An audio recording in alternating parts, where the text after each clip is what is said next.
Ito po ang sinasabi ng salita ng Diyos sa Kabanatang 4, mga talatang 14 hanggang 20 ng aklat sa Pilipos. Gayunman ay mabuti ang inyong ginagawa na kayo'y nakiramay sa aking kapighatian.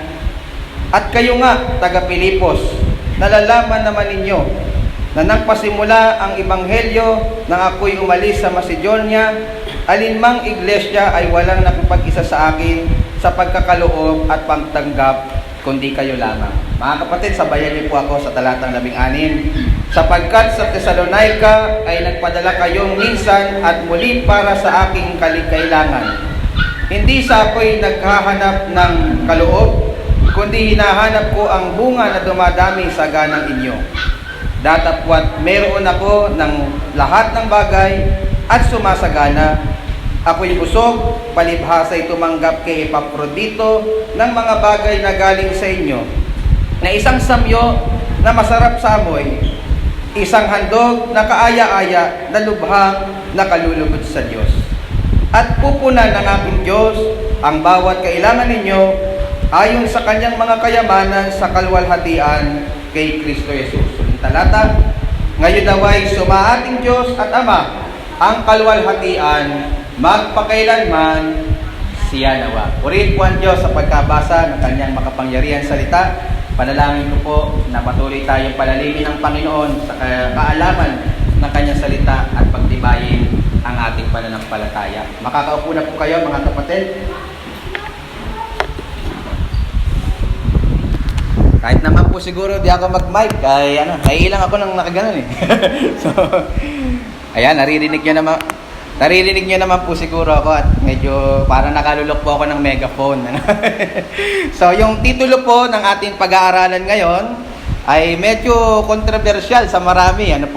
Ito po ay tungkol sa biblical na katuruan sa pagbibigay. Biblical na katuruan sa pagbibigay. At layunin ko po dito mga kapatid at mga minamahal na magkaroon po tayo ng biblical na pananaw, lalong-lalo na po sa usapin na ayaw pinag-uusapan ng maraming iglesia, sa usapin po ng pagkakaloob sa Panginoon. Hayag po sa atin mga minamahal sa panahon po natin ngayon na napakarami pong simbahan, and for that matter, napakarami pong pastor na palagi na lang pong topic sa kanilang mga pulpito ay tungkol sa pera. Amen po ba kayo mga kapatid? Pagpunta kayo sa social media, may mga pastor na puro tungkol sa pera ang pinangangaral. Magpunta kayo sa TV, makakakita kayo ng simbahan na puro na lang sa pera ang pinag-uusapan. At umattend kayo sa ibang simbahan, mga kapatid, paulit-ulit, na puro sa pera po ang pinag-uusapan. Marami pong mga pastor na gumagamit po ng kahinaan po ng mga tao sa kanilang kongregasyon. Halimbawa, sa mababaw na pagkaunawa sa banal na kasulatan ay sinasabantala po ng maraming tagapangaral sa panahon po natin ngayon upang manipulahin ang maraming mga tao sa simbahan upang sila ay magkaloob at magkaloob para po sa sariling kapakinabangan ng tagapanguno o tagapamuno nito. Mga minamahal, wala pong masama na magkaloob sa Panginoon. Iyan po ay bahagi ng kalooban ng Panginoon sa ating mga buhay. Pero mga minamahal, hindi po maiiwasan na mayroon pong umaabuso sa kapangyarihan. At ginagamit po ang otoridad na mayroon siya o posisyon na mayroon siya upang samantalahin ang kahinaan ng tao sa sarili po niyang kapakinabangan, sa sarili pong ilalaman niya sa kaniyang tiyan. Yung tipong mga minamahal ay ang topic ay tungkol sa creation, pero palagi na lang nauuwi sa tithes and offering.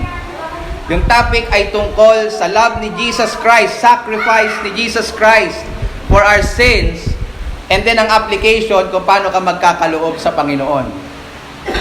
Hindi ko po alam kung naobserbahan niyo po yan, pero marami pong tagapangaral at marami pong simbahan ang gumagawa po ng ganitong kamalian. At nakalulungkot po na pangyayari po ito dahil po Marami po na mga lingkod ng Diyos, marami pong kabaro natin na nagpapakilalang pastor, pero sa katotohanan ay gahaman at ganid sa salapi. Ngunit sa kabilang banda naman po, mga minamahal, may mga pastor naman po na tila ayaw ng pag-usapan talaga ang tungkol po sa pagkakaloob at pananalapi sa simbahan. Parehas pong mali, mga kapatid. Yung extreme na puro pera na lang ang pinag-uusapan sa simbahan, mali. Yung isa naman, extreme, ayaw na talagang pag-usapan ang tungkol sa pera at pananalapi ng simbahan, mali din po. Yung may mga pastor na tila nahihiya na pong magturo tungkol sa pananalapi o pagbibigay sa iglesia dahil po sa takot na baka ma-misinterpret siya ng kongregasyon, na baka maparatangan siyang mukhang pera o nananamantala o self-serving. Sinasabi mo lang yan kasi may pangangailangan ka eh. Parang ganon. Kaya marami pong pastor takot na pong magturo pagka ito yung topic. Dahil po sa katotohanan, mga kapatid, napakasensitibo naman po talagang usapin ang pera. Lalong-lalo na po kapag po sa konteksto ng simbahan, mga kapatid, maraming allergic kapag po pinag-uusapan na po ang pera. At kagaya po ng sinabi ko, mga kapatid, problema din po yung isang extreme na iyon. Sapagkat maliwanag na itinuturo ng banal na kasulatan, ang tungkol din naman po sa pagbibigay. Ang tungkol din naman po sa pananalapi ng iglesia. At isa pong malinaw na turo dyan, yung paborito natin ginagamit sa 2 Korinto, 9, talatang 6 hanggang 7, kung saan sinabi ni Apostol Pablo ang mga katagang ganito, and I quote, "Datapwat sinasabi ko, ang nag-aasik ng bahagya na ay mag-aani naman ng bahagyana, at ang nag-aasik naman ng sagana ay mag-aani namang sagana. Magbigay ang bawat isa ayon sa ipinasya ng kanyang puso, huwag mabigat sa loob o dahil sa kailangan, sapagkat iniibig ng Diyos ang nagbibigay ng masaya." Ayaw ng Diyos na masama ang loob, ayaw ng Diyos na napipiritan lang. At napapansin nyo, mga kapatid, sa bagong tipan, hindi na po uso yung percent-percent. Sa lumang tipan, kailangan tithes 10%, hindi po ba? At marami pong iglesia, ganyan pa rin po ang practice hanggang ngayon. Pero kung aaralan talaga natin ang bagong tipan, hindi na po pinag-uusapan doon kung ilang percent ang binibigay ng mga mananampalataya. Ang sinasabi po dito, magbigay ang bawat isa ayon sa ipinasya ng kanyang puso. Kung ano yung conviction niya, ano yung maluwag sa kanyang loob, at hindi po dahil sa kailangan lang, sapagkat iniibig ng Diyos ang nagbibigay ng masaya. Ang usapin po sa bagong tipan na mas mahalaga yung puso. Kasi pwede tayong magbigay ng malaki, pero mali yung ating puso. Gusto lang nating magmataas, gusto lang nating magbida-bida. O kaya gusto lang nating pagpalain. Kaya magbibigay tayo ng malaki. Mali yung ating puso. Kaya mahalaga po, mga kapatid, hindi lang naman po sa pagbibigay, sa kahit anong ginagawa natin sa Panginoon, palagi natin kine-check yung laman o motibasyon ng ating pong mga puso. At yung ating pong mismong Panginoong Hesus na siyang hari at dakila nating tagapagturo, nagturo din po sa usapin ng pagbibigay. Halimbawa sa aklat ng Marcos, kabanatang 12, mga talatang 42 hanggang 44, kung maaalala po ninyo yung istorya ng babaeng balo, kung saan nagkaloob lang po siya ng 2 barya, pero sabi ng Panginoon, siya kay nagkaloob ng higit sa mga ibang mga tao. Kasi yung ibang mga tao, mayayaman. Hindi sila nasasaktan doon sa binibigay nila. Sobra lang nila yon. Pero yung babae, na 2 barya na lang yung kanyang pera, pero yun na yung lahat-lahat sa kanya, ibinigay pa niya sa Panginoon. Kaya ganito ang sabi ng Panginoon sa pagtuturong iyon. And I quote, "Katotohanang sinasabi ko sa inyo, ang dukhang baong babaeng ito ay naghulog ng higit kaysa sa lahat na nangahuhulog sa kabangyaman, sapagkat silang lahat ay nagsipaghulog na lang sa kanilang labis. Datapwat siya sa kanyang kasalatan ay inihulog ang buo niyang kaya o buong nasa kanya, sa makatuwid bagay ang buong kanyang ikabubuhay." You see, mga minamahal, hindi po primarily ang issue sa bagong tipan sa pagbibigay ay yung laki o liit ng ating binibigay, yung ating puso palagi ang pinag-uusapan. Yung babae, dalawang barya lang yung binigay niya eh. Pero, tama yung heart niya na ibigay yung kanyang lahat-lahat para sa ating Panginoon Diyos. So mga kapatid, kung si Apostol Pablo po mismo at yung mismo pong ating Panginoong Jesucristo ay hindi po nangimi na ituro po ang tungkol po sa pagbibigay, sino pa naman po ang inyong lingkod para sabihin kung ako, magkakaroon naman ako ng parang false humility na ako, ayoko ituro yan. Kasi parang hindi yata tama. Yung mismo na nga pong mga tauhan sa Biblia at mismong ating Panginoon na nga po, nagturo po tungkol dito. And after all, mga kapatid, hindi nyo po ako mapaghihinalaan na baka ito ginagawa natin kasi sinasadya ko na para lumaki yung ating offering kasi magpapasko na. After all, mapapasin nyo, verse by verse yung ating pong ginagawang pag-aaral. At sa kalooban ng Panginoon, natapat po tayo sa bahaging ito kung saan pinag-uusapan po at tatalakayin po natin ang tungkol po sa pagkakaloob sa atin pong Panginoon. So nawa po, ang prayer ko po ay maging mapagkumbaba ang ating mga puso, mabuksan yung ating mga isipan, magpaturo tayo sa Panginoon tungkol po sa tamang aral kung paano po tayo dapat magkaloob sa ating pong Panginoon. So sa talata pong ito na pinag-aaralan po natin ngayong amaga, dito po sa Filipos, Kabanatang 4, mga talatang 14 hanggang 20, may mahalaga po tayong prinsipyo na matututunan mula sa salita ng Diyos kapag po ang pinag-uusapan na yung pagkakaloob o pagbibigay sa iglesia. At hinati ko lang po ito sa 3 pong bahagi. If you are taking down notes, ito po yung 3 points natin sa umagang ito. Number 1, ang pagkilala ni Apostol Pablo. Ang pagkilala ni Apostol Pablo in verses 14 to 16. And then number 2, ang paglilinaw ni Apostol Pablo in verse 17. Ang paglilinaw ni Apostol Pablo. At pangatlo, ang paninigurado ni Apostol Pablo. Ang paninigurado ni Apostol Pablo in verses 18 to 20. So wag po kayong mag-alala kung hindi nyo po nakuha, mamaya po dadaanan po natin lahat yan. So aralin po natin isa-isa mga kapatid at nawa po ay matulungan po tayong mas lumalim nito sa kalooban ng Panginoon, partikular sa usapin ng pagsamba sa Panginoon sa pamamagitan po ng pagkakaloob. So una pong punto na gusto nating talakayin ay tungkol po doon sa pagkilala ni Apostol Pablo. Pagkilala ni Apostol Pablo in verses 14 to 16. In verses 14 to 16, makikita po natin ang pagpapatuloy ng pagkilala or appreciation ni Apostol Pablo sa mga mananampalataya sa Filipos. Maalala po ninyo, kung nakinig po kayo ng pangaral nung nakaraang linggo, kung saan nadaanan natin yung verse 10, ay nauna na pong ipinakita ni Apostol Pablo yung kanyang appreciation sa tulong na ipinadala ng mga taga-Pilipos sa kanya nung siya po ay nakakulong sa Roma.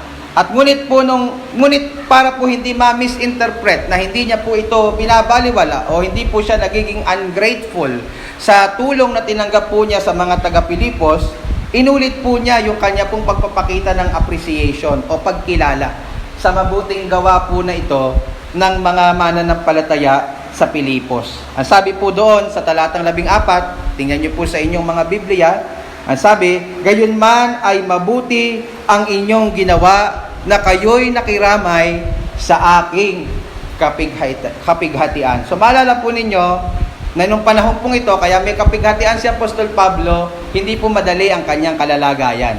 Kagaya po ng nabanggit ko, si Apostol Pablo ay nakakulong sa lugar ng Roma, bantay, sarado po siya.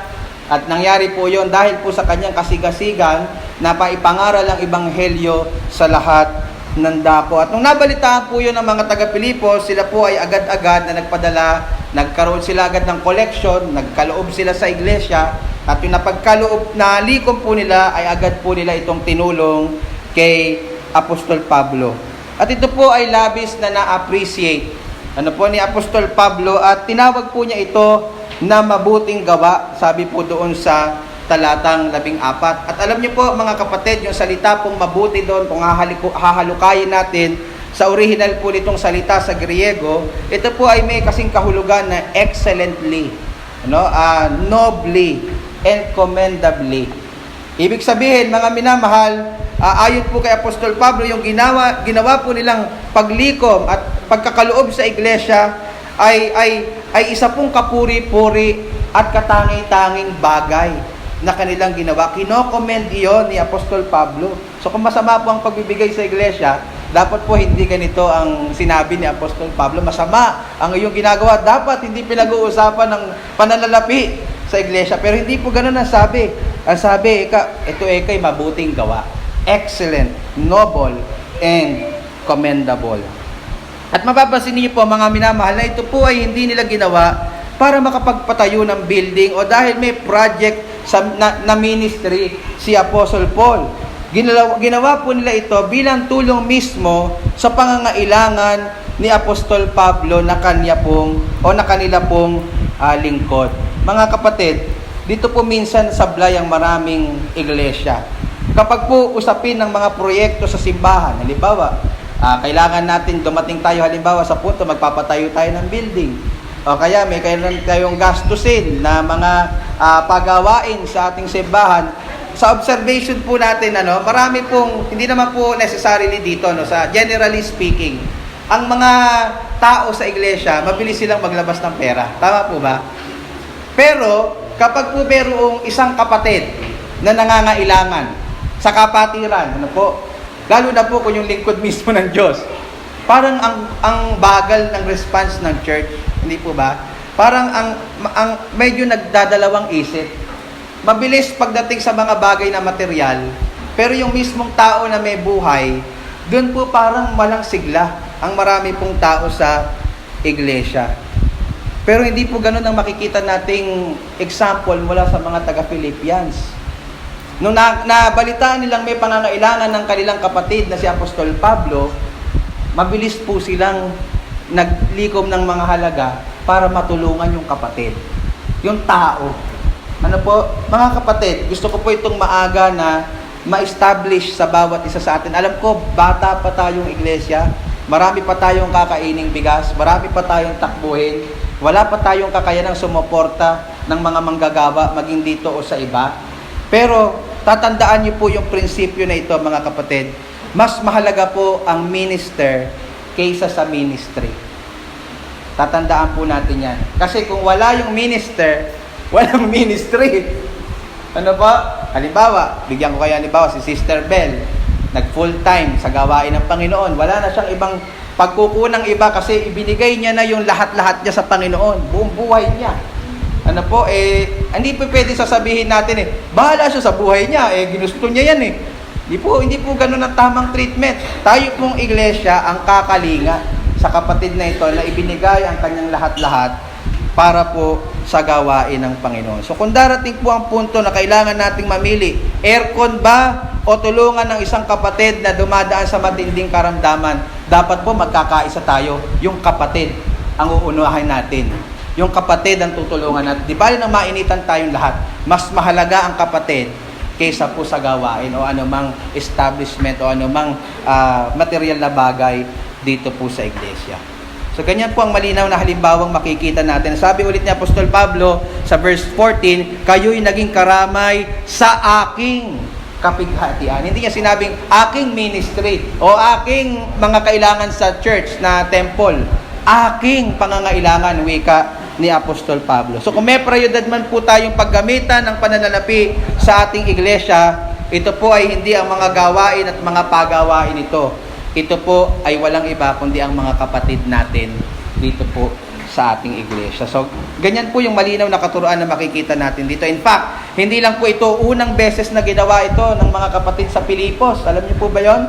Sa talatang 15, makikita niyo po dyan yung patutuo ni Apostol Pablo. Sabi niya, at kayo'y mga taga-Pilipos, nalalaman naman ninyo na nang pasimula ng Ebanghelyo, nang ako'y umalis sa Macedonia, alinmang iglesia ay walang nakipag-isa sa akin sa pagkakaloob at pagtanggap, kundi kayo lamang. Napakasarap na appreciation, di ba? Iniwan ako ng lahat. Hindi ako sinuportahan ng lahat. Pero kayo, mga taga-Pilipos, hindi nyo ako iniwan.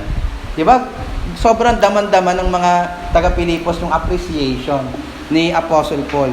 So So dito po patuloy yung kanyang pagpapadama ng appreciation sa faithfulness and generosity and love ng mga mananampalataya sa Filipos. Dumating pala sa punto ng pagmimisyon niya na binitawan siya ng kanyang mga supporters. At walang ibang iglesia na nakipag-partner sa kanya maliban ng church ng Philippi. At sa mga panahong iyon, hindi po siya iniwan ng mga taga-Filipos. Siya po ay inalalayan nila sa kaniya pong mga pangangailangan. At hindi lang po noong panahong umalis siya sa Macedonia upang magmisyon, kundi noong nasa Thessalonica na po siya, sabi po niya, patuloy po ang suporta sa kanya ng mga mananampalataya sa Filipos. Tingnan niyo po yung talatang 16. Sabi po ulit doon, sapagkat sa Thessalonica ay nagpadala kayong minsan at muli para sa aking kailangan. So hindi po minsanan lang mga kapatid at mga minamahal, nagpatuloy po yung kanilang pagsuporta, yung kanilang pag-alalay, yung kanilang pagtulong sa pangangailangan ni Apostol Pablo upang magawa niya ang kanyang ministeryo para sa ating Panginoon. At mga kapatid, gusto ko pong ipaalala sa inyo na ang Pilipos po gaya natin, baka iniisip ninyo, kaya nila nagagawa yan, mayaman kasi sila. Mga kapatid, kung titingnan nyo po yung mapa, na nung araw, yung Macedonia, yung Pilipos ay bahagi ng Macedonia. At mga kapatid, kung babalikan nyo po ang aral sa ikalawang Korinto ni Apostol Pablo, sinabi po niya na ang mga Macedonia ay naghihikahos, mahihirap. Pero, hindi po yung naging hadlang para po sila, ipakita nila yung kanilang pagmamahal, ipakita po nila yung kanilang willingness na magsakripisyo upang tulungan ang pangangailangan ng gawain, upang tulungan ang pangangailangan ni Apostol Pablo. Kaya tamang sabihin ni Apostol Pablo, nakapuri-puri, dakila at katangi-tangi ang kanilang ugaling ipinakita sa mga talatang ito na ating pinag-aaralan. So yan po yung pagkilala ni Apostol Pablo. In-appreciate ni Apostol Pablo ang kabutihan ng mga taga-Pilipos upang tugunan ang kanyang pangangailangan. Pangalawang bagay po na gusto kong mapansin ninyo, maliban po dun sa pagkilala ni Apostol Pablo sa mabubuti nilang gawa, ay yung paglilinaw ni Apostol Pablo. Ang paglilinaw ni Apostol Pablo. In verse 17, makikita nyo po na may nililinaw si Apostol Pablo upang hindi siya ma-misinterpret ng mga mananampalataya sa Filipos o ng mga taong gustong manira sa kanya. Alam niyo po kasi, hindi po nawawala sa isang lingkod ng Diyos yung mga taong mapanirang puri sa kanya. Na po kahit anong gawin nating mabuti, minsan talaga mami-misinterpret at mami-misinterpret ka ng tao. At hindi po nakaligtas dyan si Apostol Pablo. Noong siya po ay naglilingkod ng tapat sa Panginoon, may mga tao pa rin na gustong manira sa kanya, na gustong wasakin ang kanyang reputasyon. Kaya po sa talatang 17, makikita nyo mga minamahal, na may nililinaw si Apostol Pablo. Ang sabi niya doon, hindi sa ako'y naghahanap ng kaloob.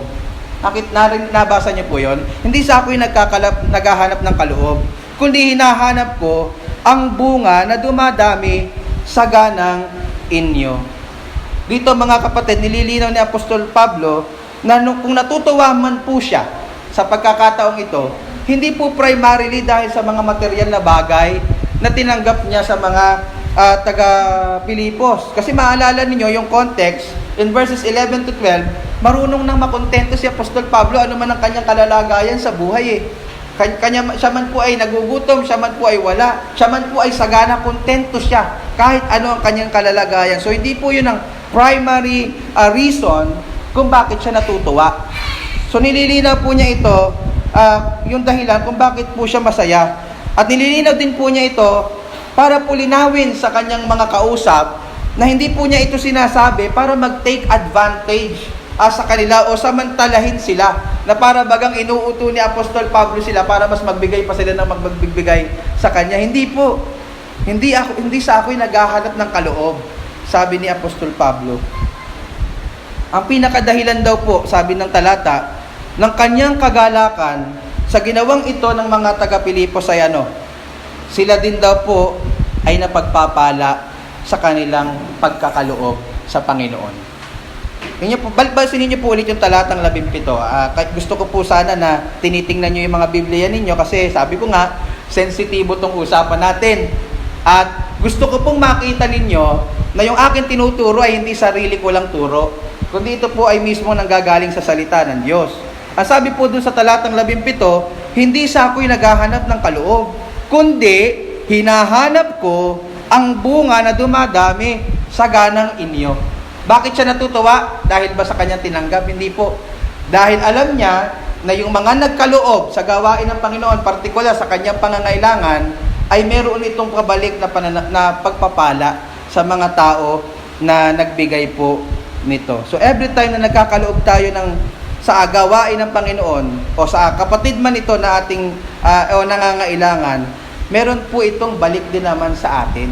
Yun po yung malinaw na tinuturo ng talata. Ito daw po ay may bungang dumadami para sa atin. So hindi ka nababawasan sa totoo lang, mga kapatid. Ito pa ay nagiging alulod ng pagpapala sa iyo ng Panginoon para ikaw ay patuloy pa niyang pasaganahin at patuloy ka pa niyang sustenihan. Yan po yung malinaw na turo po dyan. At binanggit po yung salitang bunga, mga kapatid. Nung inaaral ko ito, ano yung ibig sabihin? Ano po yung nature ng bunga na ito na tinatanggap ng mga mananampalataya sa tuwing sila po ay nagkakaloob? At maganda po yung interpretation and comment ni William Hendrickson, isa pong New Testament scholar, tungkol po dito sa salitang bunga na binanggit ni Apostol Pablo. At hayaan yung basahin ko yung kanyang interpretation and then papaliwanag ko po ng mabilis.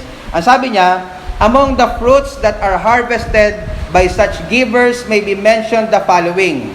Ano daw po yung bunga na inaani ng mga nagkakaloob? Ito po, a good conscience, assurance of salvation, enriched fellowship with other believers, a broadened outlook into the needs and interests of the Church Universal, increased joy and love, both of these imparted and received, and higher degree of joy in heaven, judgment day, praise. Ano po ibig sabihin nun? Dumugo ang ilong natin. So, paliwanag po natin isa-isa. Una daw na bunga ng ating pong pagkakaloob sa Panginoon is a good conscience. Ano po pakiramdam natin sa tuwing nagkukuripot tayo sa Panginoon? Yung tipong, alam natin sa sarili nating able tayong sumuporta, pero kinikimkim natin yung pwede nating ibigay para sa Panginoon. Magaan po ba kalooban natin? Hindi ba binabagabag po tayo ng konsensya natin para mabigat yung ating kalooban? At may iwasan po ito, mga kapatid at mga minamahal, kung magiging generous po tayo at cheerful giver sa ating Panginoon. Pangalawang sinabi niya, ito napaisip ako, assurance of salvation.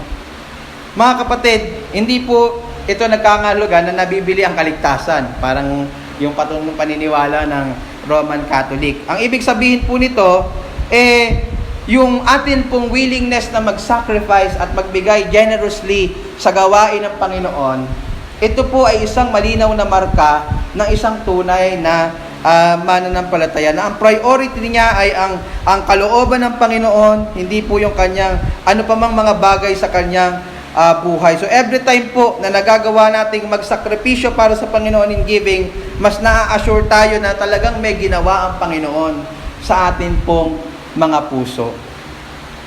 And then number 3, enrich fellowship with other believers. So mas yumayaman daw po yung ating pakikipag-fellowship sa ating mga kapwa mananampalataya every time that we give. I think ito po yung pumapatungkol particularly sa ating pagtulong sa mga kapatid na nangangailangan.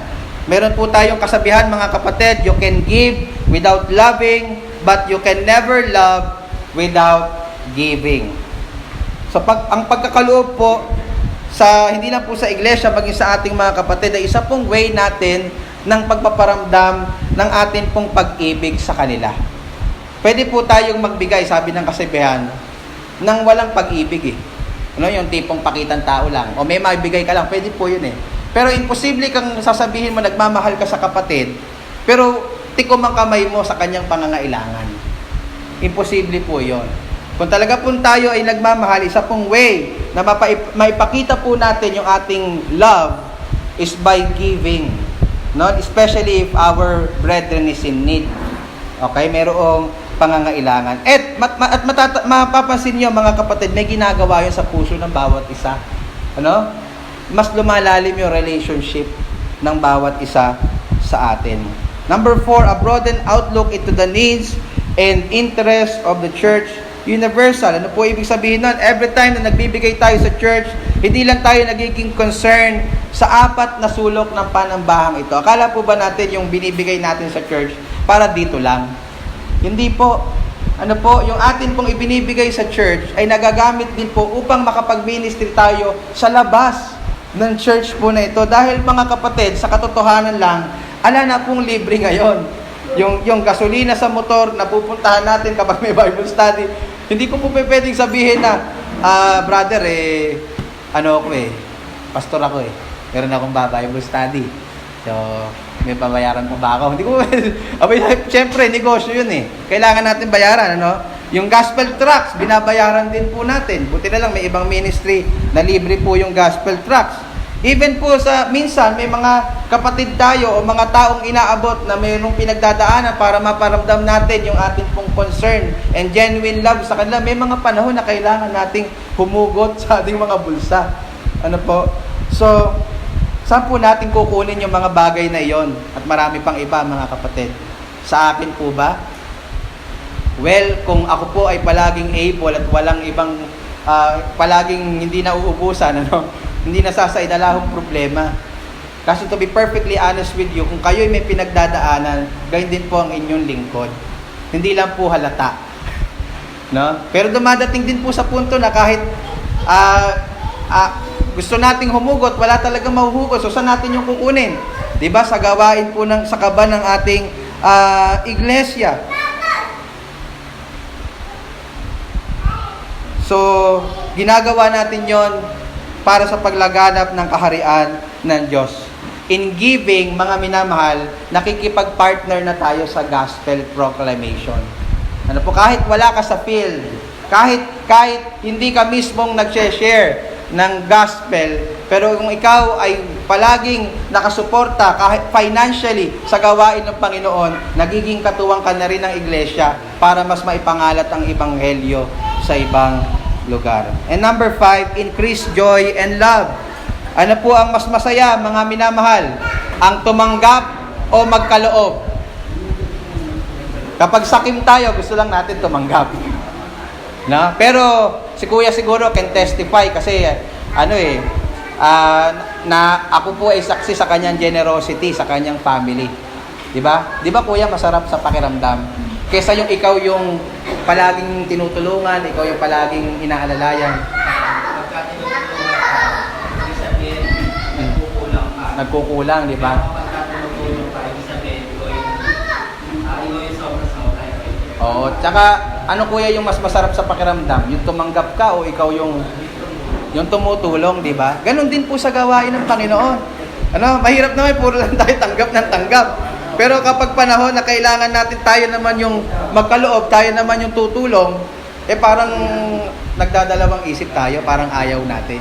Hindi po tayo totoong liligaya at hindi po talaga lalago yung ating pag-ibig pagka ganun po yung ating attitude. And lastly, a higher degree of joy in heaven, judgment day, praise. Mga minamahal, pwede na yung ating pinagkakaloob sa Panginoon, hindi po niya kalooban na dito ibigay yung kapalit Pwede pong mangyari minsan yun Pwede po na hindi na-appreciate ng ibang tao yung ating ipinagkakaloob, di naman nila lagi nakikita.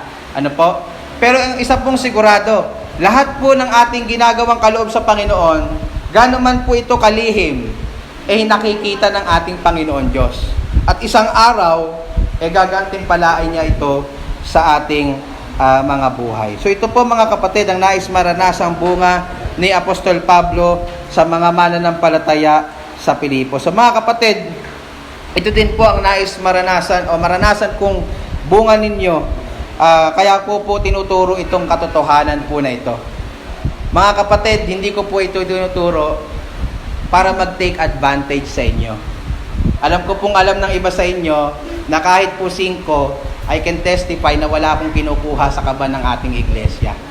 Kaya lang po ako nakapagpatuloy. Meron pong simbahan na iba na maalalay sa akin. Dahil naiintindihan ko naman po na hindi pa tayo able to support ang mga workers. So hindi ko ito sinasabi para sa akin. Sinasabi ko ito para sa inyo.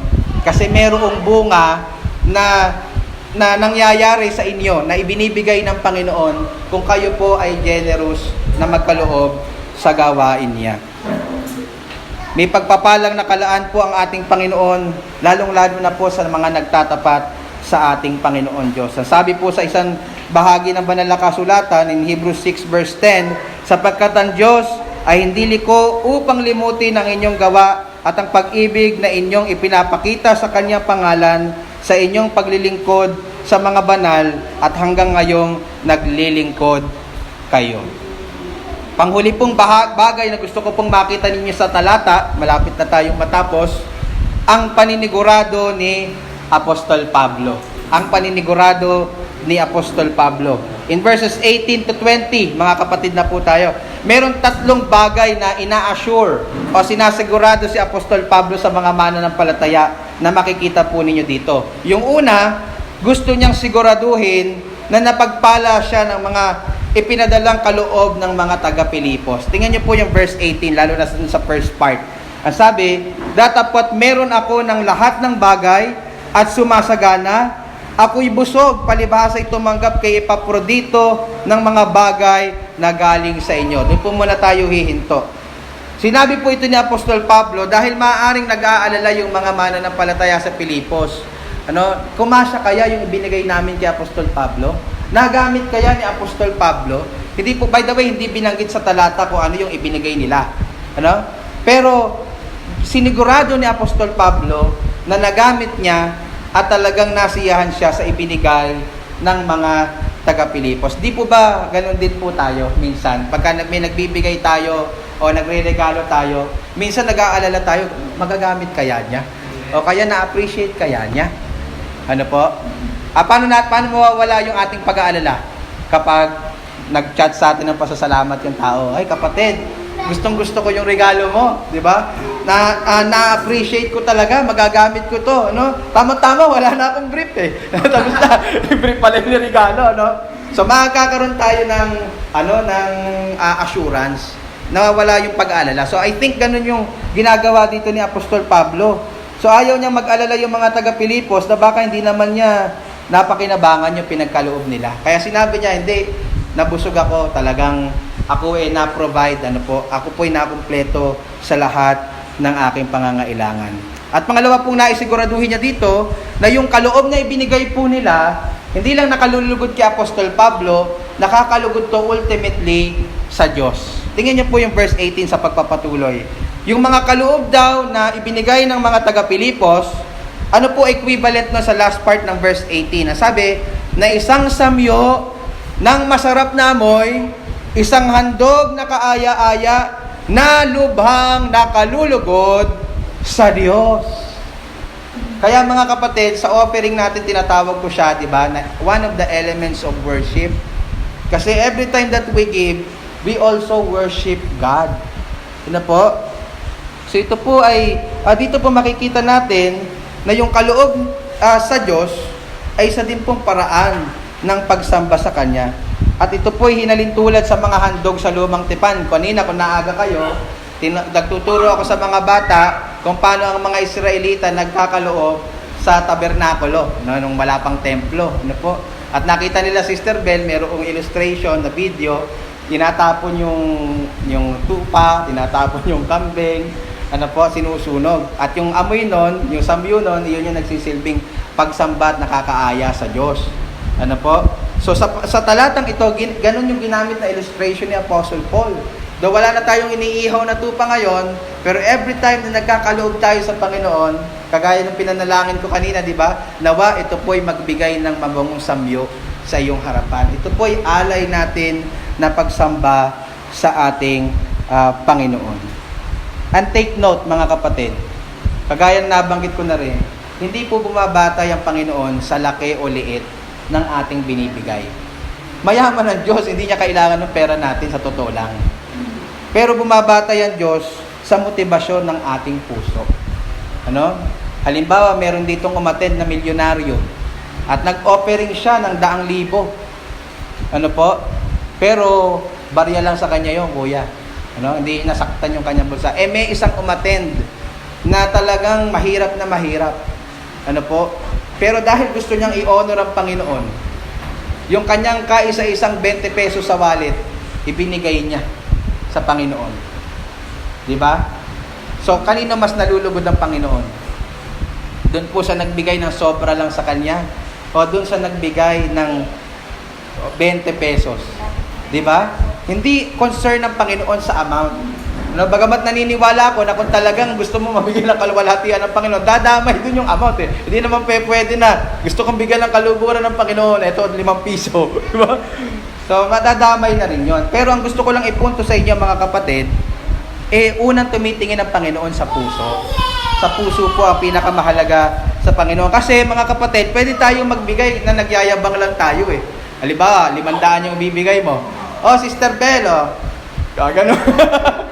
Gaganon mo, di ba? Kasi 500, pagka 20 pesos, kulang na lang, lakbukutin mo. Tapos tsaka mo ilagay. Ano po? Pwede po kasing ganon. Pwede din pong, pwede lang pong, gusto lang na, yun sobra lang sa atin. Pero wala talaga yung diwa na Panginoon. Maraming salamat sa iyo. Napakabuti mo sa akin at sana maluwalhati ka dito sa akin ibibigay sa iyo. Ganun po yung tamang diwa ng pagkakaloob at pagsamba sa Panginoon. Ang atin pong pinaka-objective at pinaka-goal, mabigyan natin ng kaluwalhatian ng Panginoon. Hindi po ako. Hindi niyo po, sa totoo lang mga kapatid, hindi niyo ako kailangang i-please dahil parehas lang tayo ng kalalagayan. Wala kayong mapapala sa akin kahit ano. Ano po? Pero sa Diyos, pagka po siya ang nalugod sa inyo, kaya niyang ipagkaloob sa inyo ang higit pa sa inyo pong makakaya, ay inyo pong maiisip. At panghuli po mga kapatid, na gusto niyang siguraduhin dito sa panghuli nating punto, ito napakasarap mga kapatid, sana ito tumatak sa inyo.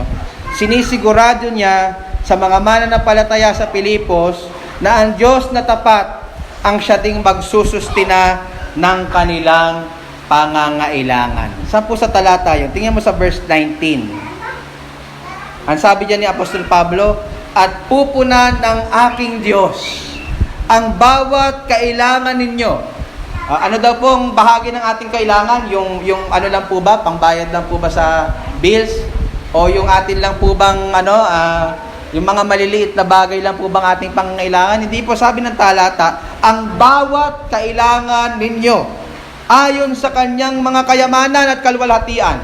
Mauubusan po ba ang Panginoon sa pagsusustina sa atin? Hindi po. Ayon sa kayamanan sa kanyang kaluwalhatian kay Kristo Jesus. And take note mga kapatid, hindi niya sinabi, baka sakaling punan ng Diyos ang bawat kailangan ninyo, kaya magkaloob. Hindi po eh. Merong assurance. Ang sabi niya, at pupunan ng aking Diyos. May kasiguraduhan, mga minamahal. Mga kapatid, kung tayo po nagtatapat sa Panginoon, how much more ang Diyos, hindi magtatapat sa atin. Talagang nature niya maging tapat. Kung tayo tapat sa Panginoon, bakit ka naman hindi pagtatapatan ng Panginoon sa iyong mga pangangailangan? So mga kapatid, yan po yung malinaw na prinsipyo dito. Kaya hindi po ito dapat pinagdadalawang isip, o parang magawa ko na lang, o kaya parang hindi tayo all out. Kasi ang Panginoon, alam po niyang gantihan yung ating pagtatapat. And take note mga kapatid, baka ma-misinterpret. Ang sabi po ng talata, susustinahan niya ang pangangailangan. Hindi po luho. Mga kapatid, nag-i-expect kayo. Nagbigay ako ng 1,000, Panginoon, bibigyan mo ako iPhone, di ba? O kaya kotse. Nagbigay naman ako. Hindi. Ang sabi, pangangailangan. Yung mga pangangailangan natin sa buhay. Kung may bigay man sa atin ng Panginoon na extra, bonus na lang po niya yon. Pero ang sinisigurado po niya, hindi niya tayo pagkukulangin sa lahat po ng ating pangangailangan. Basta magtapat lang tayo sa bahagi pong ito. At dahil po sa katotohanan ito, mga kapatid, na ang Panginoon talagang tapat siya, nasusustinahan ang pangangailangan ng kanyang mga anak, hindi po napigilan ni Apostol Pablo na magpuri sa Diyos. Ang sabi niya sa talatang 20, ngayon naway sumaating Diyos at Ama, ang kaluwalhatian, magpakailanman siya nawa. O mga minamahal, sana ganito rin yung attitude natin. No? Kapag po dumating yung punto na ibiniles tayo ng Panginoon, dahil sa ating faithfulness din naman sa Kanya, sana yung blessing na tinatanggap natin sa Panginoon, hindi natin gagamitin para magpakalayo-layo sa Panginoon. Marami po kasi ganung tao nung wala pa yung blessing, nagmamakaawa sa Panginoon, Panginoon, please, ibigay mo na, parang awa mo na. Tapos dumating yung blessing, nakalimutan na Panginoon, nagpakalayo-layo na sa Panginoon. Binili na lahat, maliban sa mga pangangailangan ng Panginoon. Pero hindi po ganun yung attitude na nakita natin kay Apostol Pablo. Nung nalaman niya ang Panginoon tapat na ipagkakaloob ang lahat ng ating pangangailangan, hindi niya nakalimutan ng Panginoon. Oh Panginoon, purihin ka. Salamat po. Ikaw lamang ang dapat maitaas sa aking mga buhay. Lahat ng meron ako ay galing sa iyo at para sa iyo. Ganun ang napakasarap na diwa, mga kapatid. Na sana po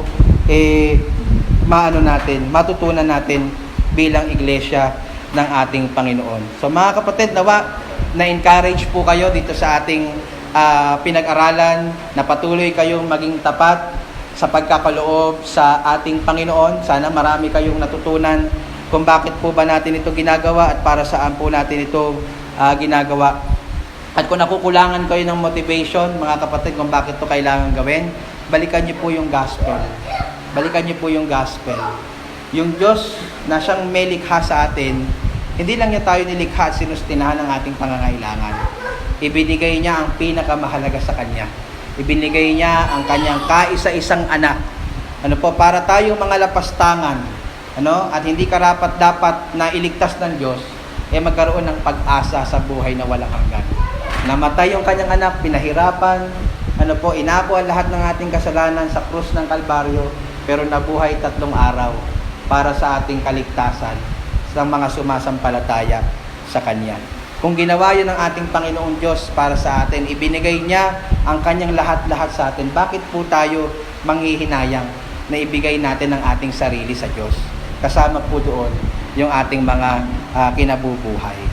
Pero mga kapatid, gusto ko rin pong maging honest sa inyo sa danger na pwede pong makomit ng iba, na hindi po ang kaloob po ng isang hindi patunay na sumasampalataya at hindi pa nagsisisi sa kanyang mga kasalanan ay hindi po nakalulugod sa Diyos. Ang sabi ng Hebrews 11 verse 6, for without faith, it is impossible to please God.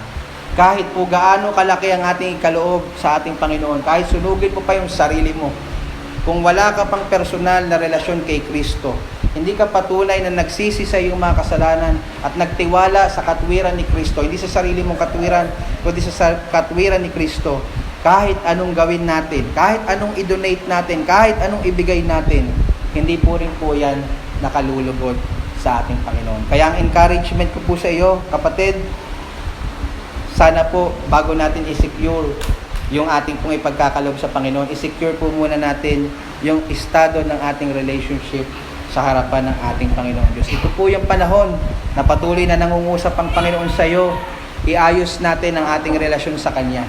At wala pong ibang paraan, mga minamahal, para maayos yan kundi sa ating Panginoong Jesus. Lumapit ka ngayon sa Panginoong Jesus, kilalanin mo siya bilang sarili mong Panginoon at tagapagligtas. At ang pangako niya, ikaw ay Kanyang ililigtas. At ang lahat ng iyong mabubuting gawa, isang araw ay gagantihin lahat ng ating Panginoon Diyos. Purihin ang ating Panginoon